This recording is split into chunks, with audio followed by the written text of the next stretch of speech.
लो चौपाल, देख लो चौपाल, रे सब बड़ा बडेरा, सब बड़ा बडेरा, वो जी सब लोग लगाया, वो जी ठाकरिया ने सदिया, वो जी।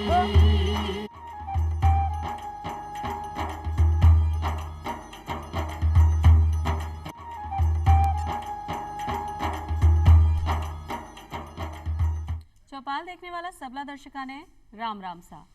भाई आज की चौपाल में आपा चर्चा कर रहा है हृदय ने आपा स्वस्थ किया रखा। आपा ने सबने पता है कि हृदय जो है आपने शरीर को बहुत ही महत्वपूर्ण अंग है। अगर हृदय में कोई परेशानी है तो आपनो शरीर डगमगा सके है। जहाँ कि एक गाड़ी का मायना अगर आपा ले तो गाड़ी में अगर छोटा छोटा पुर्जा होवे बी में कोई खराबी आ जाए तो पूरी गाड़ी डगमगा जाए। बिया ही आपने शरीर में भी बतेरा अंग है और हर अंग को कोई ना कोई काम है। बिया ही हृदय को भी एक मुख्य कार्य है। अगर हृदय की गति रुक जावे है तो आपनो शरीर निश्चिल भी हो सके है। तो आपा अपना हृदय ने स्वस्थ किया रखा और किया पहचाना कि अपना हृदय में कोई परेशानी हो सके है या कौन कौन सी परेशानियां हृदय संबंधी आजकल चल रही हैं या बीको इलाज का है और कारण का ही है। इस सब पर आज की चौपाल में आपा चर्चा करांगा और चौपाल में चर्चा करने के लिए मैं आमंत्रित किया है डॉक्टर राजकुमार यादव साहब ने, जो कि वरिष्ठ हृदय एवं वक्ष रोग चिकित्सक है। डॉक्टर साहब आपको बहुत बहुत स्वागत है चौपाल में। डॉक्टर साहब आपा हृदय ने स्वस्थ किया रखा, इससे पहले आपा आपसे पूछा कि भाई ऐसी कौन कौन सी परेशानी या बीमारियां हैं जो आम तौर पर हृदय संबंधित होती हैं। हृदय संबंधी बीमारियां उम्र के हिसाब से पहचानी जाती हैं। कुछ बीमारियां ऐसी जो जन्मजात बच्चे को भी पैदा होती है, जैसे बच्चा नीला पड़ता है या बच्चे के बार बार सर्दी जुकाम खांसी होते हैं।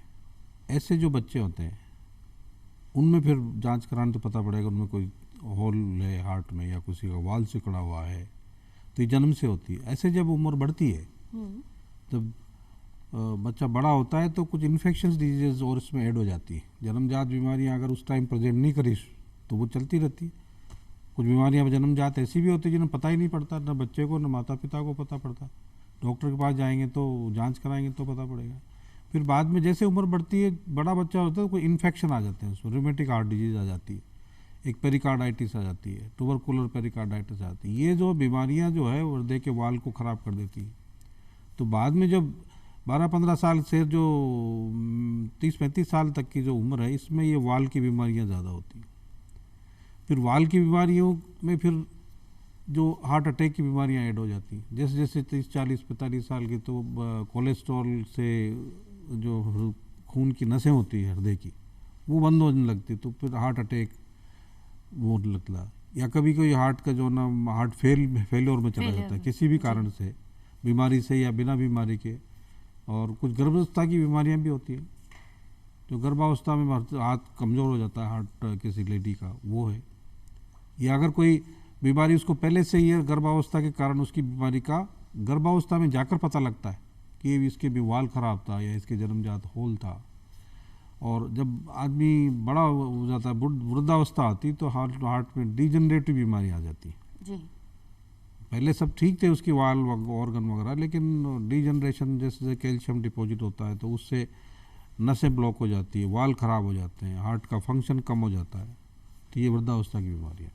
भैया ही समझ सके हैं जैसे एक नई नई गाड़ी तो बहुत चौकी चल रही है और धीरे धीरे जिया की वो बड़ी हो रही है और धीरे धीरे भी का कल पुर्जा काम करना बंद कर दे। यानी ऑयलिंग और ग्रीसिंग की अगर बात करें तो आपने शरीर की भी समय समय पर होती रहनी चाहिए। तो सब क्या एक व्यक्ति पतो कर सके है कि भाई आपना शरीर में कोई परेशानी नहीं है या आपना हृदय संबंधी कोई परेशानी आपने हो रही है, तो कोई लक्षण भी होवे हैं इन सब परेशानियों का? हाँ, लक्षण होते हैं मैडम। कभी कई भी हार्ट की कुछ बीमारियां ऐसी भी होती है जो लंबे समय तक बिना लक्षण के भी चलती रहती है, लेकिन एक टाइम ऐसा आता है जब फिर लक्षण सामने आने लगते हैं। तो उस तरह से बीमारी बचपन में है, जन्मजात में है, वृद्धावस्था में है, यंग एज में है, उसी हिसाब से अलग अलग तरह से प्रेजेंट कर सकती है। जैसे एक शरीर का रंग नीला है, वो भी एक हृदय रोग का पहचान है। उसके शरीर में सूजन आ रही है, वो भी एक हृदय रोग की पहचान है। ऐसे ही वो सांस नहीं आती पेशेंट को, थोड़ा चलता है सांस फूल जाती है, ये भी एक हृदय रोग का सिम्टम है। सीने में दर्द होना या जकड़न होना या सीने में दबाव महसूस करना, ये भी एक हार्ट डिजीज़ का प्रेजेंटेशन होता है। तो और खांसी से हो जाती है, बुखार आ सकता है, किसी तरह कई तरह के प्रेजेंटेशन होते हैं। तो प्रेजेंटेशन में ही एकदम डायग्नोसिस करना मुश्किल होता है, फिर उसमें टेस्ट कराने पड़ते हैं। टेस्ट के बाद आपको पता लगेगा, एक्सरे कराएंगे, ईसीजी कराएंगे, इको कराएंगे, एंजियोग्राफी कराएंगे। डॉक्टर से मिलने के बाद ये सब चीज़ें फिर डिसाइड होती हैं। जी, तो अपन यूँ कह सका कि अगर आपने जो दिनचर्या को काम कर रहा है या अपनी जो प्रबलता है काम करवा की भी में क्षीणता आ जाए, कम हो जाए, जैसे कि आप बहुत जल्दी जल्दी काम करा लेकिन अब आपने थकावट होवा लग गई है या आपको सांस फूलवा लग गया है, आपने सांस में परेशानी हो रही है, घबराहट हो गई है, बेचैनी हो गई, तो आ सब लक्षण आपा हृदय से संबंधी परेशानी का बोल सका। हाँ बिल्कुल। और अगर आपने ऐसा लग रहे हो तो तुरंत आपने कुछ नहीं करने में, सिर्फ अस्पताल जाकर डॉक्टर साहब की सलाह अवश्य लेनी है, क्योंकि हो सके आपने हृदय संबंधित परेशानी हो, नहीं तो कोई और परेशानी भी हो सके। ऐसा कई बार होता है मैडम, जैसे आदमी ठीक होता है अब और ठीक होती है, फिर उसको कुछ परेशानी होती है तो वो उसको किसी और चीज़ से लिंक करने की कोशिश करता है। सब मैं आज मैंने ये खा लिया या मैं आज ज़्यादा चल रही है, उस तरह से भले ही तो वो ठीक है, जो भी वो समझ रही है उसका ठीक कर, लेकिन एक बार डॉक्टर से संपर्क जरूर करना चाहिए, जांच जरूर कराना चाहिए। आमतौर पर आई देखियो जावे कि लोग बाग सोचते हैं आज खाने में अपन ना खाए हो तो आपने हो सके गैस की परेशानी हो गई है, इले आपने शरीर में परेशानी है, तो आ सब नहीं आपने समझना है। और सीधी सीधी बात आई है कि आपने डॉक्टर की सलाह अवश्य लेनी है, इमें आप लापरवाही नहीं कर सका। डॉक्टर साहब, ऐसी कौन कौन सी और बीमारियां हैं जिनको सीधो संपर्क अपना हृदय से है? जैसे आपने किडनी में कोई परेशानी है या आपने ज़्यादा तेज बुखार है या कोई और बड़ी परेशानी जिससे आपने हृदय में परेशानी हो सके? इस तरह की बीमारियां हैं मैडम, जैसे एक तो डायबिटीज़ है, वो इनडायरेक्टली हार्ट को, खून की नसें जो शरीर की जितनी भी होती है, शरीर हार्ट की में भी खून की नसें होती है, उन सबको पे प्रभाव डालती है वो। तो डायबिटीज इस मरीज को हृदय रोग ज़्यादा होगा। ऐसे थायराइड, जैसे थायराइड अगर की बीमारी है उसको, तो उसका हार्ट फेलियर में जा सकता है वो। अच्छा। किडनी की बीमारी है, उससे भी हार्ट अटैक हो सकता है। तो ये सब जो है ना, मोटापा है, मोटापा भी हार्ट रोग का एक प्रीडिस्पोजिंग फैक्टर है हार्ट डिजीज़ का। सो डायबिटीज़, थायराइड, मोटापा, कोलेस्ट्रॉल की मात्रा ज़्यादा होना और एक किडनी डिजीज़, इन सब में हार्ट की बीमारियाँ होने के चांस होते हैं। तो अगर आपने कोई भी अगर ऐसी कोई परेशानी है तो आपने सतर्क हो जाना चाहिए, ज़्यादा संभावना है आपने हृदय से संबंधी परेशानी होगा का। डॉक्टर साहब, जब अपन हृदय की बात कर रहे हैं तो आपने आ भी नहीं पता हुआ है कि आपनो जो शरीर में दिल है वो काम कहीं करे है। आपा सोचा कि बस आवा जावा को और दिल धड़कबा को काम करे है, तो एक बात आ कि शरीर में हृदय कितनो जरूरी है और की महत्वपूर्ण भूमिका कहीं है? हृदय की बहुत महत्वपूर्ण भूमिका होती है मैडम, और हृदय एक ही होता है। कई ऑर्गन दो दो भी होते हैं, उसमें एक फेल हो जाए दूसरा चलता रहता है। हृदय तो एक ही होता है और इसका काम होता है पूरे शरीर में ब्लड को पंप से सर्कुलेट करना। जी। हार्ट जो ना पंप की तरह चलता है, वो पुश करता है ब्लड को शरीर में, दो जगह पुश करता है, एक शरीर में एक फेफड़े के अंदर। तो शरीर में तो साफ खून जाता है और फेफड़े के अंदर जो सब जगह से गंदा खून जो वापस आया है उसको फेफड़े में शुद्धिकरण के लिए भेजता है। तो ये दो महत्वपूर्ण काम होते हैं और ये खून के अंदर ही आपकी ऑक्सीजन होती है जो सेल को चाहिए, बॉडी को चाहिए। उसी के अंदर जो खाना खाते हैं अपन, ये न्यूट्रिशन भी छोटे छोटे छोटे पार्टिकल होके ब्लड के थ्रू अल्टीमेटली ये सेल्स में जहाँ जाएंगे, जहाँ जाके ये उपयोग में आएंगे। तो सारा न्यूट्रिशन ब्लड से जाता है। ऑक्सीजन भी सांस ले रहे हैं ये अपन फेफड़े में जाएगी, फेफड़े से ये फिर ब्लड में मिल जाएगी, लेकिन इसको पंप करने का काम हार्ट ही करता है। तो ब्लड पहुंचाना, न्यूट्रिशन पहुंचाना, ऑक्सीजन पहुंचाना, ये सब काम हार्ट द्वारा होता है। दिल को ही काम दिल है। को काम।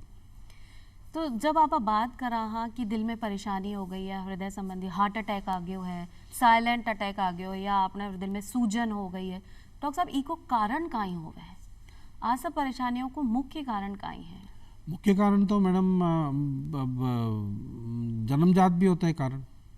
जो बनावट जो अंडा होता है वहीं से ही कुछ न कुछ विकृति उसमें आना चालू हो जाती है, तो वो होती है। फिर कुछ होती है मेटाबॉलिक डिसऑर्डर होते हैं जिसके अंदर जैसे डायबिटीज़ है या थायराइड है या बहुत सारे जन्मजात मेटाबॉलिक डिसऑर्डर रहते हैं, उनके अंदर सेल में अच्छे से तो मायोकार्डियम खराब हो जाता है। फिर कुछ इन्फेक्शन की बीमारी आती है जो अपन संक्रमण जिसको बोलते हैं। कोई इन्फेक्शन लग गया, गले में सूजन इन्फेक्शन हुआ, वो बाद में गले में तो ठीक हो जाता है, उतरता उतरता वो जॉइंट्स में, हार्ट में चला जाता है। तो इन्फेक्शन एक मुख्य कारण है। पेरिकार्डाइटिस की बीमारी होती है, जो हृदय के आसपास जो झिल्ली होती है उसमें सूजन आ जाती है। बाद में वो झिल्ली सिकुड़न करते करते हार्ट को दबाती रहती है, तो बाद में उसको ऑपरेशन करके ठीक करना पड़ता है। जी। बाद में जब और ज़्यादा उम्र बढ़ती तो डिजेनरेटिव बीमारियाँ, जो हार्ट की जो ब्लड वेसल्स होती है, कोरोनरी आर्टरी, उनके अंदर कोलेस्ट्रॉल जमने लग जाता है। वो कोलेस्ट्रॉल फिर बाद में ब्लॉकेज लगा देता है। जब ब्लॉकेज आएगा तो हार्ट को खुद को ही खून नहीं मिलेगा। अगर हार्ट की जो कोरोनरी आर्टरी होती है उनमें ब्लॉकेज बढ़ जाता है तो वो हार्ट को ही ब्लड जाना कम हो जाता है, तो हार्ट फिर पंप करना कम कर देता है। जी जी। तो इस तरह से डिपेंडिंग अपॉन कुछ आनुवंशिक बीमारियां कुछ इन्फेक्शन से हो जाती हैं, कुछ उम्र के हिसाब से कोशिकाओं में डिजनरेशन चालू होता है, उससे डॉक्टर साहब, कहीं आपने कुछ ये दिनचर्या आपकी को प्रेगनेंसी से भी बीमारी हो जाती है। क्या की परेशानी हो सके? गर्भवती महिला ने हृदय संबंधित कौन कौन सी परेशानी हो सके? गर्भवती महिला को एक तो कोई वायरल इन्फेक्शन गर्भावस्था में अगर हो जाता है तो उसका हार्ट खराब हो जाता है, कार्डियोमायोपैथी बोलते हैं उसको, उसमें हार्ट कमजोर पड़ जाता है। तो कहीं इको इलाज संभव है? उसका गर्भावस्था के दौरान हृदय संबंधी का कोई परेशानी हो गई है तो जी कि बोले जाए कि इसमें दवाई नहीं देनी चाहिए, गर्भावस्था में आप कम से कम दवाई देवा। हाँ, कम से कम दवाई इसलिए देना चाहते हैं क्योंकि वो जो भी दवाई है वो अल्टीमेटली जो फीटस बच्चा उसके अंदर भी जाएगी ना वो दवा, तो उसमें कुछ न कुछ विकृति ला सकती है। इसलिए कहते ये हैं, लेकिन फिर भी जरूरत के हिसाब से दवा देना ही पड़ता है। उसमें ये देखा जाता है कि ये दवा है जो बच्चे को नुकसान नहीं करेगी, फीटस को नुकसान नहीं करेगी, ये देना चाहिए इस तरह से। और जो बीमारियां हैं वो जो बीमारियां पहले उसको थी वही बीमारियां प्रेगनेंसी में एक कोवर्ट और एक ओवर्ट जो बोलते हैं ना, एक तो पता लग गया, उसके पहले वही बीमारियां उसको थी लेकिन वो लक्षण नहीं आ रहे थे, जैसे छेद था, कई को फिर प्रेगनेंसी होते पता पड़ता वाल सिकुड़ रहा है। जब माँ बच्चा पेट में होता है तो उसकी जो एफिशिएंसी होती है ना माँ की, उसकी रिक्वायरमेंट बढ़ जाती है, ज़्यादा एनर्जी चाहिए उसको, ज़्यादा वो चाहिए, हार्ट को भी ज़्यादा पंप करना पड़ेगा। तो ज़्यादा जब एक्स्ट्रा लोड जब पड़ता है तब वो पुरानी बीमारियां जो पहले थी ऑलरेडी एग्जिस्टिंग वो फिर अपना असर दिखाती हैं। तो ऐसे प्रेगनेंसी में अलग से बीमारियां कुछ होती हैं, लेकिन यूजुअली ये होता है कि जो बीमारियां पहले थी उसको वो पता नहीं था, लक्षण नहीं आ रहे थे, अब बच्चा पड़ने से लोड जब बढ़ा रिक्वायरमेंट तब पता लगा। डॉक्टर साहब, जो साइलेंट अटैक की बात अगर आप करा तो कहीं परेशानी है कि अचानक व्यक्ति स्वस्थ है, अभी ने कोई खांसी जुकाम की परेशानी नहीं है, लेकिन बैठा बैठा या सोता सोता अटैक आ गया और बिकी मृत्यु हो गई, तो साइलेंट अटैक का ही है? साइलेंट अटैक तो वैसे तो मैडम उसको बोलते हैं जिसमें दर्द नहीं होता। साइलेंट अटैक जो आप पूछ रहे हो, साइलेंट अटैक उसको कहते हैं कि मरीज को दर्द नहीं हुआ फिर भी अटैक आ गया, मतलब हो गया, अस्पताल गए तो पता इसको तो एक्सटेंसिव अटैक था। ये से डायबिटीज में दर्द कम हो जाता है, हार्ट से जब अटैक के कारण जो दर्द होता है वो दर्द कम हो जाता है डायबिटीज वाले पेशेंट को। जो नर्व्स होती है वो डैमेज होती है, ऑटोनोमिक नर्वस सिस्टम जो कुछ नर्व्स होती है वो डैमेज हो जाती है, तो उससे दर्द नहीं होता। और जो आप पूछ रहे हैं वो है कि दर्द तो उसका, लेकिन पहले कोई सिम्टम नहीं थे, आज ही उसको अचानक पता पड़ा, तो ऐसा तो कई बार हो सकता है। और इसका मेन कारण यही है कि जैसे सडन अटैक, जो कहीं खून का थक्का जो चलता चलता आकर कहीं आर्टरी में आ गया, ब्लॉक कर दिया उसने आर्टरी सडनली, पहले वहाँ रुकावट नहीं थी, लेकिन कोई कहीं खून में बहता बहता थक्का आया और वहाँ रुकावट आ गया ब्लड की वेसल में, और अब आगे वाला पोर्शन में ब्लड नहीं जा रहा था, इसलिए वो सडन अटैक आ गया। डॉक्टर साहब, एक बात और बोली जावे है कि भाई फर्स्ट अटैक आयो तो इंसान जी जावे, दूसरा में भी हो जावे, लेकिन जब तीसरो अटैक आवे तो निश्चित है मृत्यु, ऐसा क्यों? नहीं, वो उसमें कुछ सत्यता भी है मैडम कि जैसे एक बार हाथ जैसे 10% डैमेज हो गया, फिर दोबारा हार्ट अटैक 20% डैमेज हो गया, तीसरा आया फिर 30%, ऐसे करके हार्ट कमज़ोर होता जाता है, तो आखिरी में फिर जीने के या उसको बचाने के इलाज की गुंजाइश थोड़ा सा कम हो जाती है। लेकिन ऐसा नहीं है, वो तो कई बार अगर पहला अटैक छोटा आया है तो तीसरे अटैक में भी बच सकते हैं, चौथे अटैक में भी बच सकता है मरीज। लेकिन वो इसलिए कहते थे कि भाई एक बार कुछ डैमेज हो गया, दोबारा फिर डैमेज हो गया, फिर तीसरा बार डैमेज हो गया, तो बचा कितना, इसलिए ये मतलब सत्यता भी है, लेकिन ये भी है जरूरी नहीं कि तीसरे वाले अटैक को नहीं बचाया जाए, उसको भी बचाया जा सकता है, और मरीज पहले अटैक में ही मर सकता है, ये भी संभावना है। खास करके जो युवावस्था में जो अटैक होते हैं ना, 25 से 30-35 साल की उम्र तक के जो अटैक आते हैं, इनमें मरने की संभावना ज़्यादा होती है, ज़्यादा क्योंकि हार्ट तैयार नहीं होता। बुढ़ापे का हार्ट जो होता है उसमें तो कुछ कोलेट्रल सर्कुलेशन बन जाता है, तो अगर एक रास्ता बंद होगा तो कोई दूसरे रास्ते से थोड़ा ब्लड मिल जाएगा उसको, तो बच सकता है। लेकिन काफ़ी यंग एज में जो अटैक आते हैं, मैसिव जो अटैक आते हैं, उनमें बचना मुश्किल होता है। और बच जाता है तो हार्ट इतना वीक हो जाता है कि उसमें कोई भी विधि, बाईपास, स्टेंट, ये वो कुछ भी करा लो तब भी उसको ठीक से वापस ठीक करना मुश्किल रहता है। तो मतलब विधियां तो बहुत सारी हैं, जैसे कि अभी आपने बाईपास को भी नाम लियो, एक एंजियोप्लास्टी भी हो गए है। तो डॉक्टर साहब, इलाज सिर्फ ऑपरेशन ही है या इसके अलावा भी कुछ हो सके है अगर हृदय संबंधी परेशानी है? नहीं, इलाज मैडम, एक इलाज ये भी है कि उसको उसकी जो खान पान में, उसके वातावरण में, उसकी दिनचर्या में, उसके काम वाम में, इनमें भी बदलाव से कुछ काफ़ी फ़र्क पड़ता है। और खान पान से तो खास फर्क पड़ता है, खास करके जैसे हेल्दी जो भी एनवायरनमेंट, हेल्दी है डाइट, ये सब। और इसके अलावा दवाइयाँ भी काम करती हैं कई। तो ऐसी कौन कौन सी चीज़ें आपने अपने भोजन में शामिल करनी चाहिए जिससे आपनो हृदय स्वस्थ रहे? ऐसा तो यूजुअली ये है कि कौन सी चीज़ें नहीं खानी चाहिए, उस पर मैं आपको बता सकता हूँ भाई। हाँ। जैसे जो वसा युक्त चीज़ें होती हैं, कोलेस्ट्रॉल जिनके अंदर होता है, खास करके दो तरह के कोलेस्ट्रॉल होते हैं, एक लो LDL वाला कोलेस्ट्रॉल, एक HDL वाला। HDL वाला जो कोलेस्ट्रॉल होता है वो फ़ायदेमंद होता है, LDL वाला लो डेंसिटी लाइपोप्रोटीन जो होता है कोलेस्ट्रॉल, वो नुकसानदायक होता है। तो उसके लिए आपको घी खाना नहीं चाहिए। देसी घी के अंदर काफ़ी सेचुरेटेड फैटी एसिड होते हैं, वो नुकसान करते हैं। वैसे अपनी परंपरागत तो ये है कि ज़्यादा घी खाओ, ज़्यादा मोटा हो जाओ, ज़्यादा, लेकिन ऐसा नहीं है, घी नुकसान करता है, तो घी नहीं खाना चाहिए। खाना भी, जिसको डायबिटीज़ है उसको शुगर पे भी कंट्रोल रखना चाहिए, खाने पे भी एक लिमिट से खाना चाहिए, ज़्यादा खाने से भी परेशानी होती है। और बस यही है, सलाद वगैरह, ये जो फ्रूट सब्जियां वगैरह, ये ज़्यादा हेल्दी होती है। मतलब आपने दिनचर्या सही रखनी चाहिए। सुबह जिया कि सबने बोलो जावे कि सही समय पे उठो, व्यायाम करो, आपने खाबा पीबा में जो भी है वसा युक्त चीज़ें हैं भी में कमी ले आओ, हरी सब्जियां ज़्यादा खाओ, और जो उगेड़ी चीज़ें हैं जो खेत में उपजे हैं बी को सेवन अगर आप करा तो शायद आप लोग शरीर स्वस्थ रह सके। डॉक्टर साहब, जब इलाज की बात करा तो एंजियोप्लास्टी और सर्जरी की बात आवे, बाईपास सर्जरी, तो आ दोनों काई चीज़ें हैं और इन दोनों में फ़र्क काई है?